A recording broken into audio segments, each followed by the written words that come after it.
Hello friends, आज हम discuss करेंगे properties of determinants with examples. पहले इसका कुछ बेसिक पॉइंट डिस्कस करते हैं। जैसे हम जानते हैं कोई स्क्वायर मैट्रिक्स है, उसका डिटर्मिनेंट्स हमें फाइंड करना है तो उसको ऐसे लिखेंगे, या डिटर्मिनेंट्स ऑफ ए कहीं कहीं पे डेल्टा से भी डिनोट करते हैं। हमें डिटर्मिनेंट्स फाइंड करना है तो इस मैट्रिक्स कैसा होना चाहिए? स्क्वायर मैट्रिक्स होना चाहिए। मैट्रिक्स कैसा होना चाहिए? स्क्वायर मैट्रिक्स के लिए वैलिड है डिटर्मिनेंट्स। फिर डिटर्मिनेंट्स की जो वैल्यू हो सकती है, ज़ीरो भी हो सकता है, निगेटिव भी हो सकता है एंड पॉजिटिव भी। इसीलिए हम इसे क्या कहते हैं? Determinants is a real number. But matrix क्या है? अरेंजमेंट है किसी भी नंबर का रो और कॉलम में।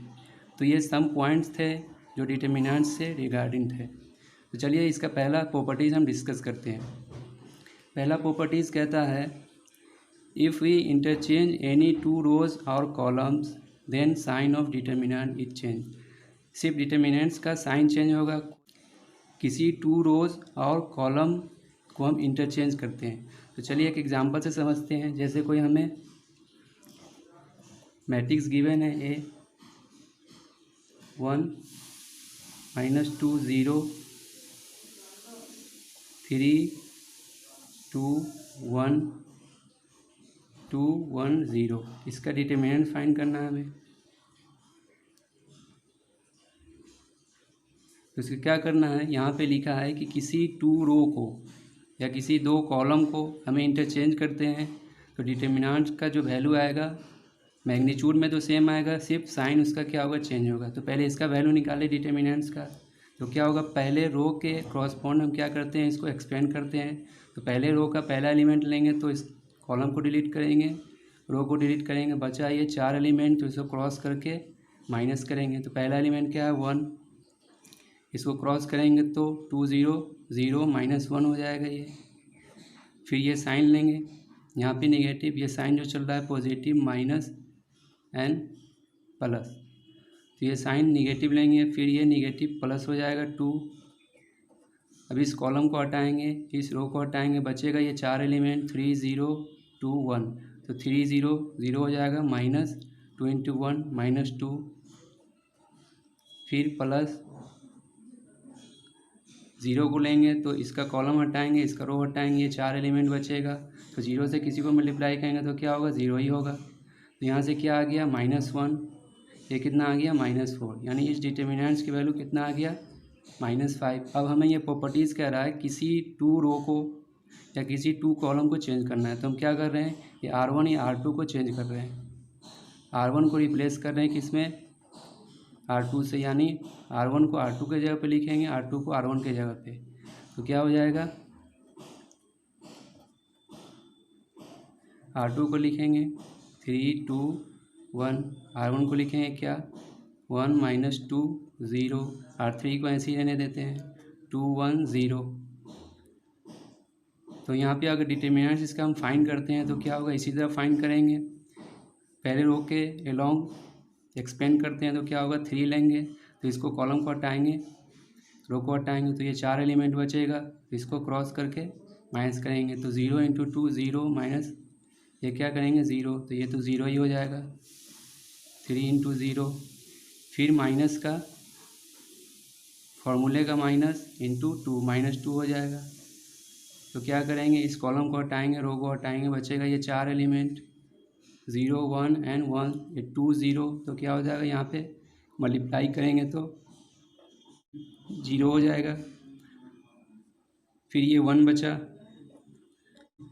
ये 1 को लेते हैं तो क्या, इसके कॉलम को हटाएंगे, रो को हटाएंगे, 4 एलिमेंट बचेगा, इसको क्रॉस करेंगे 1 1 1 जा 1 माइनस माइनस प्लस 2 हो जाएगा, 2 2 जा 4, तो ये कितना हो जाएगा 1 + 4, तो ये कितना हो गया 0 हो गया, ये भी 0, ये कितना होगा 4 1 5 × 1, ये 5।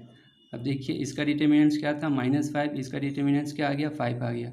अब यहाँ निगेटिव साइन था, यहाँ क्या आ गया पॉजिटिव साइन। तो पहला जो प्रॉपर्टीज़ है डिटर्मिनेंट्स का यहाँ पे वेरीफाई हो रहा है। तो टू रोज़ को हमने यहाँ पे चेंज किया तो डिटर्मिनेंट्स का वैल्यू क्या हुआ, उसका साइन चेंज हुआ, सिर्फ मैग्नीट्यूड क्या है, रिमेन सेम है। फिर नेक्स्ट सेकेंड प्रॉपर्टी की बात करते हैं। तो सेकेंड प्रॉपर्टी में कह रहा है इफ़ इंटरचेंज रोज़ और कॉलम, अगर कर दे इस रो को किस में लिखेंगे हम, कॉलम में। तो क्या होगा, value of determinants unchange, same ही रहेगा। तो क्या कर रहे हैं, जितने भी रोज़ हैं उसको क्या कर रहे हैं हम, कॉलम में चेंज करना है हमें। पहले तो इसी वाले वैल्यू को लेते हैं। तो डिटर्मिनेंट्स ऑफ ए कितना आ चुका है, 1 - 2 0 3 2 1 2 1 0। इसका वैल्यू हम ऊपर निकालें, कितना आया है, -5। अब ये जितने भी रोज़ हैं इसको कॉलम में चेंज करना है। तो ये पहले रो को कॉलम में चेंज करेंगे तो क्या होगा, आप रो को कॉलम में चेंज करना क्या कहलाता है, ट्रांसपोज कहलाता है।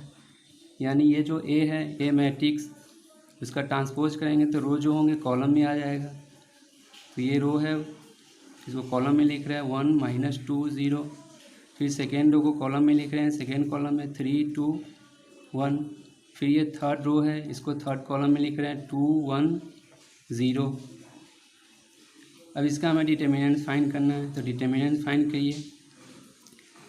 तो इस एलिमेंट को लेते हैं 1 को, तो इसके कॉलम को हटाइए, इसके रो को हटाइए, बचेगा क्या, ये 4 एलिमेंट 0 2 1 1। तो 0 2 जा 0 हो जाएगा, -1। तो ये क्या हो जाएगा, 1 ये वाला, ये 0 × 2 0 हो गया, -1। फिर ये 3 लेंगे, माइनस के साथ आएगा फॉर्मूले का। तो इसके कॉलम को हटाएंगे, इसको रो को हटाएंगे, 4 एलिमेंट बचेंगे। तो 0 2 जा 0 एंड 0 1 जा 0, ये तो 0 ही आएगा। फिर +2 लेंगे, तो इसके कॉलम को हटाना, रो को हटाना, तो क्या बचेगा, ये 4 एलिमेंट। तो -2 × 0 -2 हो गया। फिर इसको करेंगे तो -1 आएगा, ये तो 0 हो गया। ये कितना हो जाएगा, -4। तो टोटल कितना आ गया, -5। तो यहाँ से ये भी सेकेंड प्रॉपर्टीज़ भी वेरीफाई हुआ। अगर किसी भी हम डिटर्मिनेंट्स का जितने भी रोज़ हैं उसको कॉलम में इंटरचेंज करते हैं, यानी इसका ट्रांसपोज लेते हैं, तो अगर इसका हम डिटर्मिनेंट्स फाइंड करेंगे तो डिटर्मिनेंट्स क्या आएगा, सेम आएगा, यानी रिमेन अनचेंज, कोई चेंज नहीं होगा। तो यहाँ से प्रॉपर्टी क्या निकला, कोई मैट्रिक्स है उसका डिटर्मिनेंट्स हम फाइंड करते हैं तो वो किसके इक्वल आएगा, determinants of transpose of A matrix. तो ये प्रॉपर्टीज़ ध्यान रखना है। फिर थर्ड प्रॉपर्टी है, ये बहुत इंपॉर्टेंट प्रॉपर्टीज़ है। If each elements of a row और कॉलम, किसी भी रो या कॉलम के सभी एलिमेंट्स को हम क्या करें, डिटर्मिनेंट्स में के कांस्टेंट से मल्टीप्लाई करते हैं, तो उसका जो डिटर्मिनेंट्स का वैल्यू आएगा के मल्टीपुल में आएगा। इसको हम ऐसे समझेंगे, जैसे हम एग्जांपल लिए थे प्रीवियस प्रॉपर्टी में, क्या था एग्जांपल,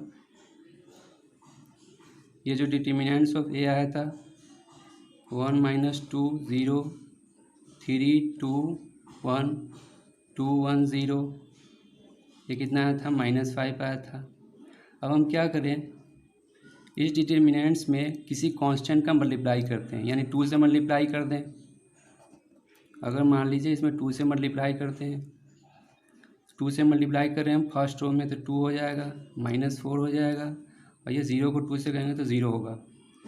3 2 ये 1 हो जाएगा, फिर ये क्या हो जाएगा, 2 1 0। तो अब इसका हम डिटर्मिनेंट्स फाइंड करते हैं। तो डिटर्मिनेंट्स फाइंड करेंगे तो ऐसे ही कीजिए, इस एलिमेंट को लेते हैं तो उसको कॉलम को हटाइए, रो को हटाइए, ये बचेगा, ये 4 एलिमेंट बचेंगे, इसको क्रॉस करेंगे, 0 होगा, -1।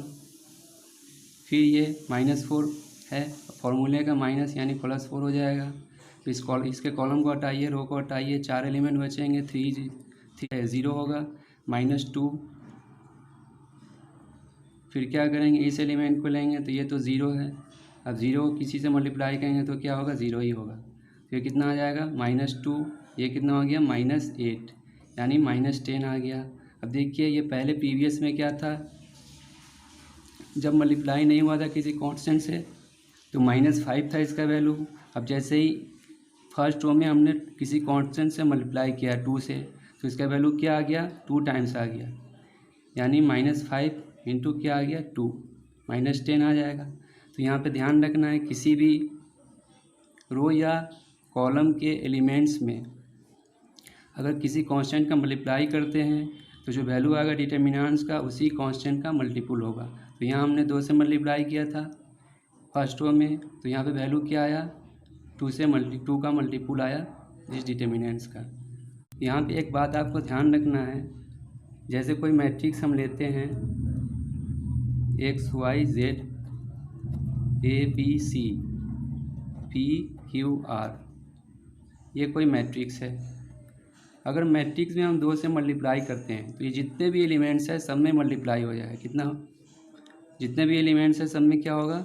मल्टीप्लाई हो जाएगा। 2x 2y 2z 2a 2b 2c 2p 2q 2r। जब मैट्रिक्स में हम 2 का मल्टीप्लाई करते हैं या किसी कॉन्स्टेंट्स का, तो जितने भी एलिमेंट्स होंगे सब में क्या होगा? मल्टीप्लाई होगा। अगर डिटर्मिनेंट्स में करते हैं किसी कांस्टेंट का मल्टीप्लाई तो किसी एक रो या किसी एक कॉलम में होगा मल्टीप्लाई। तो यहाँ से हम इसे कह सकते हैं, अगर हम इस डिटर्मिनेंट्स फाइंड करते हैं तो ये क्या हो जाएगा? 2a का वैल्यू कितना आ चुका है? इतना। तो इसका डिटर्मिनेंट्स निकालेंगे 2x 2y 2z 2a 2b 2c 2p 2q 2r। अब यहाँ से देखिए कॉमन निकलेगा, यहाँ 2 फर्स्ट रो से निकलेगा कॉमन, फिर ये सेकेंड रो से निकलेगा कॉमन 2, फिर थर्ड रो से भी 2 कॉमन निकलेगा। तो ये डिटर्मिनेंट्स का वैल्यू कितना हो जाएगा? फर्स्ट रो से कॉमन निकला 2, फिर सेकेंड से निकला 2, तो 2 2 जा 4, फिर थर्ड रो से निकलेगा 2, तो कितना हो जाएगा? 2 पे पावर 3 हो जाएगा। इनटू क्या बचेगा? X Y Z A B C and P Q R, यानी क्या बच जाएगा? जो हमने मैट्रिक्स माना था। तो यहाँ पे एक प्रॉपर्टी निकल के क्या आया, इसको हम यहाँ लिखते हैं कि कोई भी स्क्वायर मैट्रिक्स गिवन हो, हमें कोई भी स्क्वायर मैट्रिक्स गिवन हो n क्रॉस n का, अगर उसको हम k से मल्टीप्लाई कर रहे हैं और उसका डिटर्मिनेंट्स फाइंड करना है तो क्या होगा? k पर power n into determinants of a के इक्वल होगा। अब यहाँ पे n क्या डिनोट कर रहा है? इसका ऑर्डर, कितने ऑर्डर का होगा? 3 cos 3 का होगा, तो यहाँ पे 3 हो जाएगा। ये कोई कांस्टेंट है, तो यहाँ पे कांस्टेंट क्या था? 2 था। और मैट्रिक्स क्या था? 3 cos 3 का मैट्रिक्स है, ये 3 cos 3 का मैट्रिक्स है। तो जैसे ही हमने 2 से मल्टीप्लाई किया है इसमें और इसका डिटर्मिनेंट्स फाइंड किए तो 2 क्या हुआ? 3 के पावर के साथ मल्टीपुल में आया, किसके? डिटर्मिनेंट्स ऑफ ए के। तो यहाँ से प्रॉपर्टी याद रखना है, अगर कोई मैट्रिक्स दिया हुआ है square matrix n cross n का, अगर k टाइम्स इंटू a करेंगे उसका डिटर्मिनेंट्स फाइंड करना है तो क्या होगा? उस कांस्टेंट पे पावर जो मैट्रिक्स का ऑर्डर होगा वो आएगा, इंटू इसका डिटर्मिनेंट्स आएगा। तो ये इम्पोर्टेंट प्रॉपर्टी है। फिर नेक्स्ट प्रॉपर्टी है फोर्थ प्रॉपर्टी, इफ़ एनी 2 रोज और कॉलम्स ऑफ ए डिटर्मिनेंट्स का कोई 2 रो या कॉलम आइडेंटिकल हो या पैरेलल हो, इक्वल हो, प्रोपोर्शनल में हो, तो क्या होगा? डिटर्मिनेंट्स का वैल्यू 0 आ जाएगा। तो जैसे हम एग्जांपल लेते हैं, जैसे कोई डिटर्मिनेंट्स दिया हुआ है x y z x square y square z square 2x 2y 2z। तो यहाँ पे देखिए पहला जो रो है R1 और R3 जो है, ये R3 क्या है? ये R1 का दोगुना है, ऐसे लिख सकते हैं। R3 क्या है? R1 का दोगुना है। तो ये क्या होगा? प्रोपोर्शनल में हो गया, तो इसका वैल्यू हमेशा क्या आएगा? 0 आएगा। अब 0 कैसे आएगा? अब यहाँ पे रो ट्रांसफॉर्मेशन लगा सकते हैं, R3 इक्वल टू R3 में लगा रहे हैं रो ट्रांसफॉर्मेशन, R3 माइनस 2R1। तो R3 में से क्या करें हम? 2R1 घटा दें, R3 में से इसको दोगुना करके घटा दें, तो 2x 2y 2z को हम इसमें से घटा देंगे तो क्या आ जाएगा? R1 तो ऐसे ही रहेगा, X Y Z X square Y square Z square. अब ये क्या हुआ? 2x में से इसको दोगुना करके घटाएंगे, 2x में से 2x गया 0, ऐसे ही 2y में से इसको दोगुना करेंगे 2y घटाएंगे 0 आएगा, ऐसे ही 2z में से 2z घटाएंगे 0 आएगा। तो हम यहाँ पे एक प्रॉपर्टी और याद रखना है, किसी भी रो और कॉलम के सभी एलिमेंट्स अगर 0 हो तो इस डिटर्मिनेंट्स का वैल्यू क्या आएगा? 0 आएगा। तो यहाँ पे फोर्थ प्रॉपर्टी भी वेरीफाई हुआ अगर आइडेंटिकल हो कोई टू रोज़ और कॉलम। तो यहाँ पे टू रोज़ क्या थे, प्रोपोर्शनल में थे। एक पहले R1 रो का R1 का ये क्या था 2 टाइम्स था। पैरेलल हो, इक्वल हो, प्रोपोर्शनल हो या आइडेंटिकल हो तो क्या होंगे, डिटर्मिनेंट 0 होगा। फिर नेक्स्ट प्रॉपर्टी की बात करते हैं, if elements of a row और a column of a determinant are expressed as a sum of two और मोर टर्म्स। अगर डिटर्मिनेंट्स के सभी एलिमेंट्स जो होंगे किसी भी रो या कॉलम का अगर सम के फॉर्म में लिखे गए हों, जैसे यहाँ पे हम लिखते हैं कोई डिटर्मिनेंट्स ऑफ ए दिया हुआ है, a प्लस एक्स दिया हुआ है, y प्लस बी दिया हुआ है, फिर z प्लस सी दिया हुआ है, फिर यहाँ है a है, b है, c है, फिर है ये x है, y है, z है।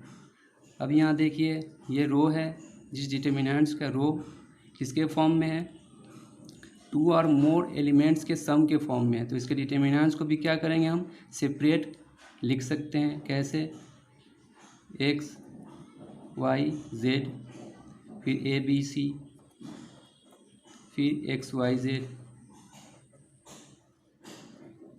फिर यहाँ जो सम के फॉर्म में है a b c उसको अलग लिखेंगे, a b c, फिर a b c x y z।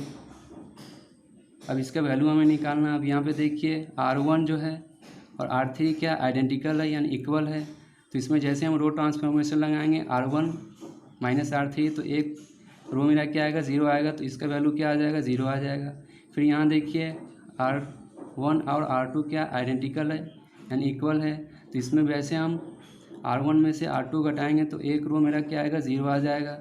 अगर एक रो के टोटल एलिमेंट 0 आ गए तो डिटर्मिनेंट की वैल्यू क्या आएगा 0, तो इसीलिए इस डिटर्मिनेंट की वैल्यू क्या आएगा 0 आ जाएगा। अब कुछ एक्स्ट्रा पॉइंट देखते हैं। अगर कहता है डिटर्मिनेंट्स के वैल्यू 0 है तो इसका मतलब क्या हुआ, ये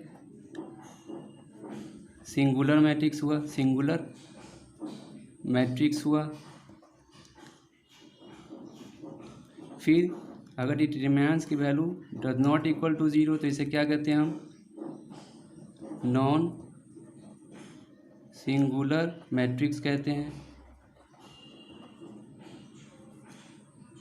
अगर नॉन सिंगुलर मैट्रिक्स है तो हम क्या कर सकते हैं, मैट्रिक्स का इन्वर्स फाइंड कर सकते हैं, एग्जिस्ट होगा। तो मैट्रिक्स का अगर इन्वर्स फाइंड करना है तो उसके लिए क्या होना चाहिए, प्रॉपर्टी क्या होना चाहिए मैट्रिक्स का, उसका determinant does not equal to 0। अगर 0 के इक्वल आता है A inverse does not exist, does not exist. तो ए इन्वर्स हम क्या कर सकते हैं, फाइंड नहीं कर सकते हैं जब क्या है किसी भी मैट्रिक्स का डिटर्मिनेंट 0 आता है। तो ये पॉइंट्स याद रखने हैं आपको।